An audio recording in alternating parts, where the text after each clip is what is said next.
अस्सलाम वालेकुम। नमस्ते, सत श्री अकाल। उम्मीद करता हूँ फिट होंगे, बेहतरीन होंगे, अपनी लाइफ अच्छे से एंजॉय करोगे। हम तीनों की तरह देवों के देव Mahadev episode 29 second part. Like share subscribe कर दें। स्ट्रेट चलते हैं वीडियो की तरफ। इनका नाम है राणा मोहम्मद अली। मोहम्मद समीर खोखर। चलो इससे क्लैनिक बॉल्स होगा। Let's start.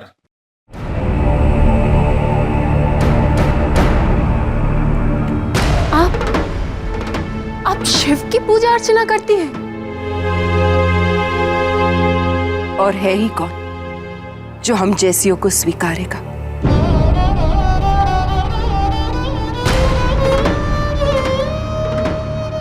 तेरे पिता के बनाए हुए इस समाज में अगर कोई है जो हम जैसियों की रक्षा करेगा तो वो केवल शिव है। ये बात मैंने आज तक तुझसे छुपाए रखी, परंतु यदि आप शिव की भक्ति करती हैं तो मेरा विरोध क्यों? क्योंकि ये प्रजापति का घर है और मान्यताओं की नियमावली यहीं से बनती है।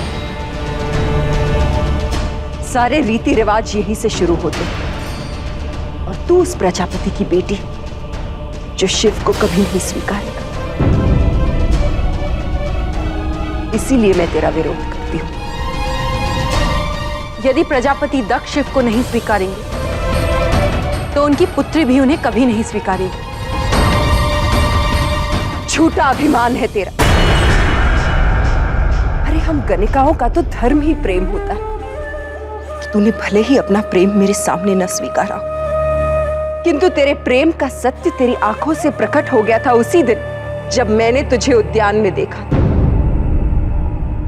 पर अब मुझे केवल तेरे प्रेम का सत्य नहीं दिखाई देता, तेरा अंत भी दिखाई देता है।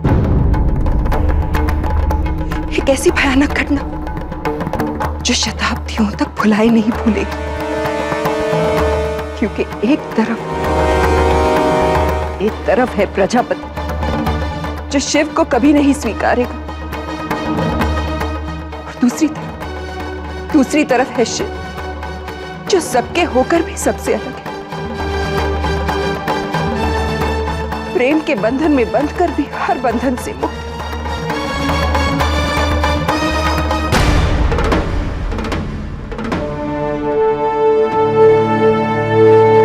चली जा यहां से सती, चली जा तू यहां से। मैं तेरी कोई सहायता नहीं कर सकती। चली जा यहां से, चली जा, चली जा।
प्रणाम देवर्षि, प्रणाम।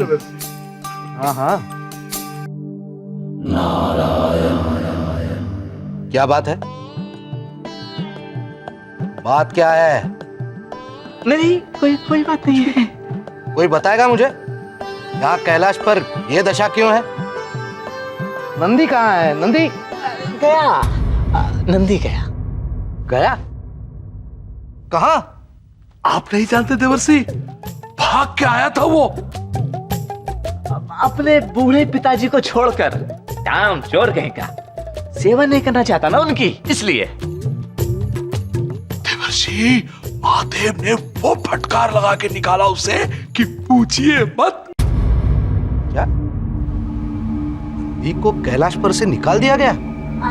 सत्य है देवर्षि।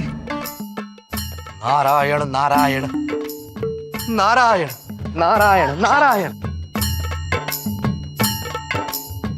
नारायण नारायण।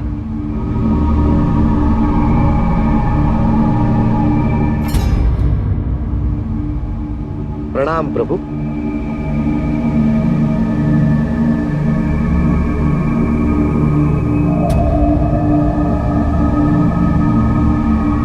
नंदी के बिना कैलाश और महादेव की कल्पना करना भी असंभव है प्रभु।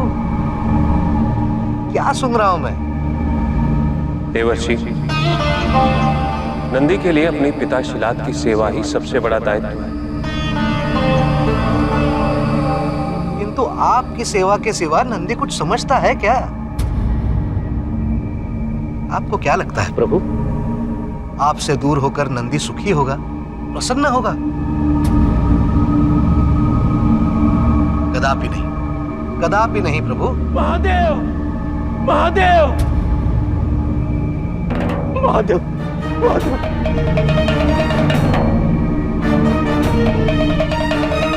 प्रभु, उसे वापस बुला लीजिए, मुझे वापस बुला लीजिए प्रभु, अन्यथा आपके वियोग में वो अपने प्राण त्याग देगा प्रभु।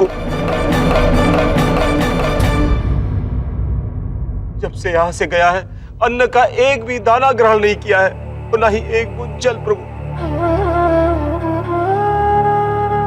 आंखों से आंसू ऐसे बह गए प्रभु, अब तो आंसुओं का भी अकाल हो चुका है उसकी आंखों में।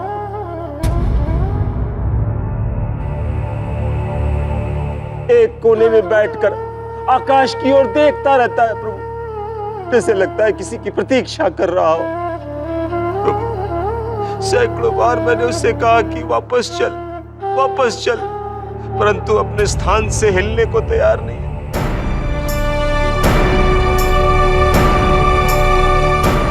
प्रभु, उसे वापस बुला लीजिए, मुझसे मुझसे बहुत बड़ी भूल हो गई प्रभु।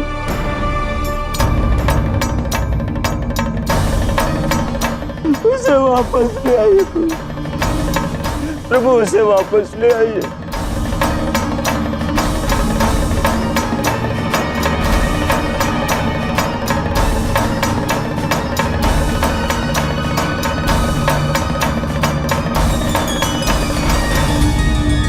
भूल तो मुझसे हुई है शिलाद।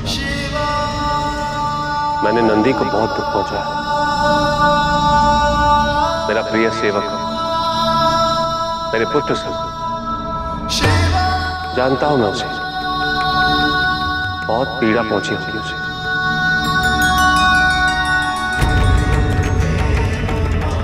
मैं स्वयं उसे वापस लाने चाहूंगा।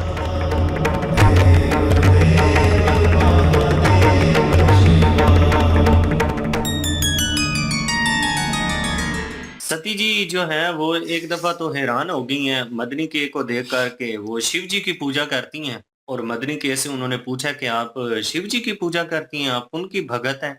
मदनी के जो हैं उन्होंने कहा है कि और हम जैसी जो संगीत गाने वाले लोग हैं उनको कौन कबूल करेगा। एक शिव जी हैं जिनके यहाँ कोई कानून, कोई भी किसी किस्म की पाबंदी नहीं है, वो हर समाज के बंदे को वो कबूल कर लेते हैं।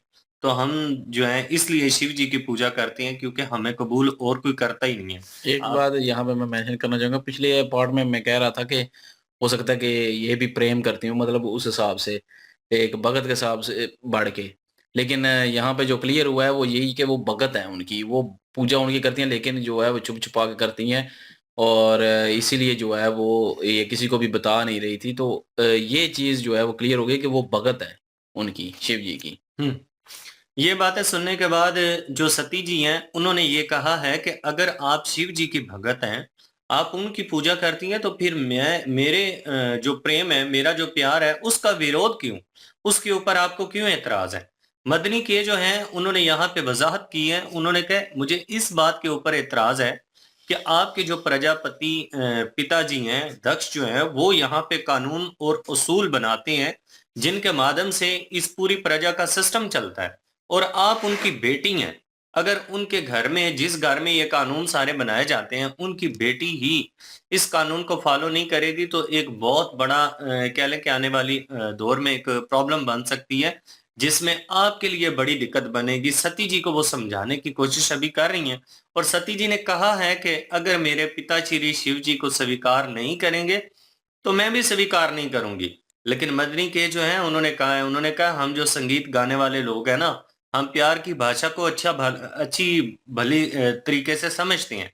और मैंने तो आपकी आंखों में उसी वक्त देख लिया था कि आपकी आंखों में शिव जी के लिए प्रेम है। ये आपको सिर्फ एक झूठा मान है अपने ऊपर, और कुछ नहीं है। बिल्कुल, उन्होंने कहा कि जो महिलाएँ होती हैं उनके लिए जो है वो प्रेम ही सारा कुछ होता है, धर्म होता है। तो वो जो है वो बता रही थी, उनको समझा भी रही थी कि ये ना करो, क्योंकि ज़ाहिर है कानून जो जो भी बनते हैं, जो भी नियम कानून बनते हैं वो यहीं से इसी घराने से बनते हैं। अगर इसी घराने के बंदे जो है वो उसको तोड़ेंगे तो क्या असर जाएगा? तो इसलिए जो है वो प्रजापति कभी भी स्वीकार नहीं करेंगे शिव जी को, और ना उनसे कोई संधि करेंगे। तो वो तो उनके बहुत बड़े मुखालिफ भी हैं, और इसलिए ये नामुमकिन है, और उस नामुमकिन में जो है वो तुम जो है वो या तो इधर से कट ऑफ होगी या दिल तोड़ के बैठी रहोगी। तो इसलिए जो है वो उनको डर लगा हुआ है, और वो परेशान है उनके लिए, क्योंकि वो कहती हैं कि मुझे तुमसे बहुत जो है वो तुम मुझे बहुत प्रिय हो। और अपना सती जी को जिन्होंने पहले बोला था कि मैं अगर इधर आती हूँ तो मुद्राएँ के लिए नहीं आती, मुझे तो तुम्हारा मोह जो है वो खींच लाता है। तो वो वाक़ई प्रेम करती हैं सती जी से, और इसलिए वो फ़िक्रमंद हैं कि ऐसा ना हो कि या तो सती जी जो है वो इन इससे कट ऑफ हो जाएँगी घर से, या फिर जो है कोई नुकसान ना पहुँचाया जाए सती जी को, या सती जी जो हैं वो दुखी रहेंगी हमेशा के लिए।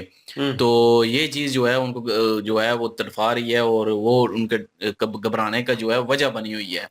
और भगत तो ज़ाहिर है यहाँ पे काफ़ी सारे हैं शिव जी के, लेकिन वो सारे छुप-छुपा के ही शिव जी की जो है वो पूजा करते हैं, क्योंकि प्रजापति को पता चल गया तो उसने छोड़ना नहीं है उनको। तो ये तो सबको पता ही है। लेकिन शिव जी के भगत काफ़ी सारे हैं इस राज्य में।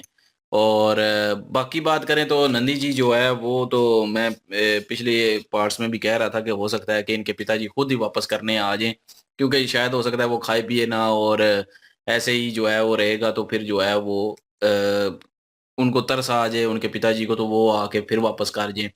तो वैसे ही हुआ, और जो श्रीलाल जी हैं वो आए हैं, और वो ज़ाहिर है उनका बेटा है, वो भी वो तड़प नहीं देख सकते उनकी। तो वो कह रहे हैं कि मुझसे बहुत बड़ी भूल हो गई है कि जो मैंने आपसे लेके गया हूँ उनको, लेकिन मुझे लेके नहीं जाना चाहिए था, क्योंकि वो आपके आपके लिए ही है। तो शिव जी भी कह रहे हैं कि मुझसे भी बड़ी भूल हो गई है जो मैंने उसको इतनी फटकार लगाई है और भेज दिया यहाँ से। और अभी मैं स्वयं खुद मतलब उनको लेने जाऊँगा, नंदी जी को लेके आएँगे। तो बहरहाल ये है कि वो भी आए हैं, अपना क्या नाम है उनका, नाराज़ जी, देवऋषि।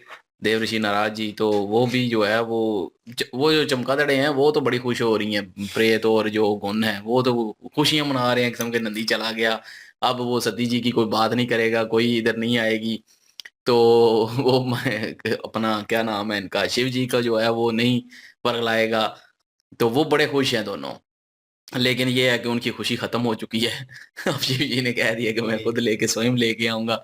वो परेशान हो गए हैं फिर से। बिल्कुल जी। और सिचुएशन ऐसी है, लेट्स सी, देखते हैं कि वो किस तरह जाके उनको और क्या-क्या वार्तालाप होती है उनके दरमियान। और जहाँ तक सती और उनकी जो गुरु हैं उनके दरमियान कन्वर्सेशन हुई है, वो काफ़ी जो है कह लें कि ज़रूरी थी वो, क्योंकि सती जी को पता होना चाहिए था। और एक राज़ तो रिवील हो गया उनका, और आगे उनकी कहानी क्या है, किस तरह उनके साथ ये कुछ हुआ, वो भी कहीं न कहीं हमें पता चल जाएगा। क्योंकि जिस दुःख में, जिस कर्ब में वो गुज़री हैं, उनकी गुरु जो है वो नहीं चाहती कि मेरी शीशे जो है, जिसे मैं पुत्री की तरह मोहब्बत करती हूँ, सती जी जो हैं, उनके ऊपर भी वैसी सिचुएशन आए, क्योंकि उन्हें उनके महल का हाव-स्वभाव और उनके पिता का पता है कि किनको फ़ॉलो करते हैं, और वो शिव जी से नफ़रत करते हैं, तो ये सिचुएशन सारी चल रही है। बाकी देखते हैं जी, नंदी जी के पास शिव जी किस तरह प्रकट होते हैं, क्या सिचुएशन होती है। तो प्लीज़ लाइक, शेयर, सब्सक्राइब कर दें। इंशाल्लाह मिलते हैं नेक्स्ट वीडियो में। अपना ख्याल रखिएगा, दुआ में याद रखिएगा। तब तक के लिए अल्लाह अल्लाह हाफ़िज़, हाफ़िज़, पीस। पीस।